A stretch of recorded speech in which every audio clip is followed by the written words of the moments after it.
10 years. Well, let's talk about MGM Resorts, because you mentioned that one. It isn't the largest of the US companies. I think Las Vegas Sands is a little bit bigger, but it is a huge casino operator in both the USA and in China, and that in effect means Las Vegas and Macau. The interesting thing, though, is that one of their properties, which is the Mandalay Bay Hotel and gambling casino resort, was the place where the dreadful killing of people attending a musical festival by that crazy person, Stephen Paddock, I think was his name. He was on the 32nd floor of the Mandalay Bay. But they also own the MGM Grand, which is a major destination there. They also own the Bellagio and so on. Market capitalization has improved nicely. It's at $17.7 billion. Price to earnings ratio, which used to be infinite, in other words, it was making losses, is now a positive 18.18, and a dividend yield of 1.43%. Let's have a look and see what that looks like as a share chart. So it's done well. So remember, I mean, Vegas is a standout destination for gambling, as is Macau, because in the mainland of China you can't have casinos, but all the Chinese gamers go there. So, I mean, this company looks pretty well positioned. If you really like the gaming industry in a conventional resort-driven sense, this is what you would own, I suppose.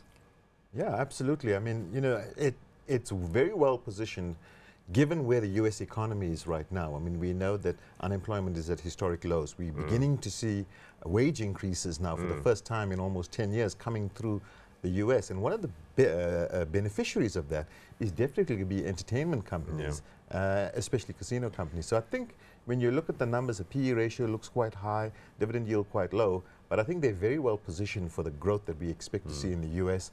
And of course, Macau is always going to be a growth story, largely because of China and because, as you mentioned, it's really the only place that you can go for gambling. Yeah, because Macau was like Hong Kong. It was a Portuguese protectorate. It got acquired back by China, but it always had its sort of own rules, and that's why it was allowed to develop casinos, and that's why high roller, rich Chinese people, I mean, poor Chinese people are also fond of gambling, but they do it in sort of undercover activities.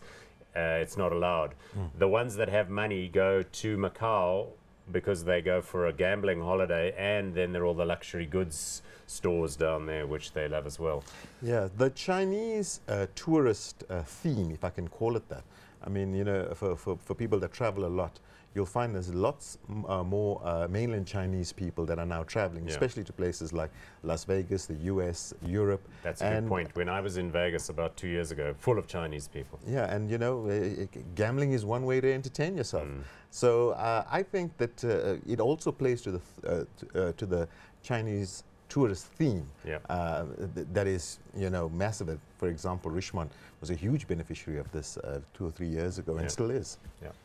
Okay, so there's a lot to like there. Overall, I suppose the valuations are what they are. I mean, it wouldn't take about 1 week before MGM started getting criticized by some of the other Las Vegas operators, saying they wouldn't have allowed a thing like that to develop, because this Paddock guy apparently had a do not disturb sign on his 32nd floor suite for like 3 days while he was busy building his arsenal, which is just too horrific to imagine.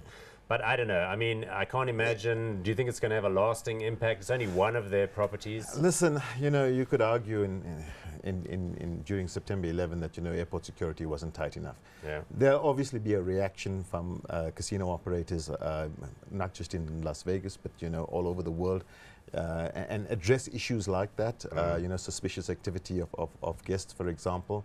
But I still think that, you know, MGM, as one of its pillars, is to really enhance the guest experience. You know, you really feel very special when you go to an MGM It is a kind casino. of a weird and crazy place, you know. It has this reputation in the US, you know, what happens in Vegas stays in Vegas. You see these people come down there on these like glamorous tours, and they just all behaving strangely.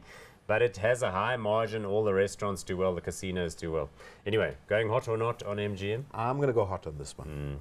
It does appear to be in a great position right now, all things considered.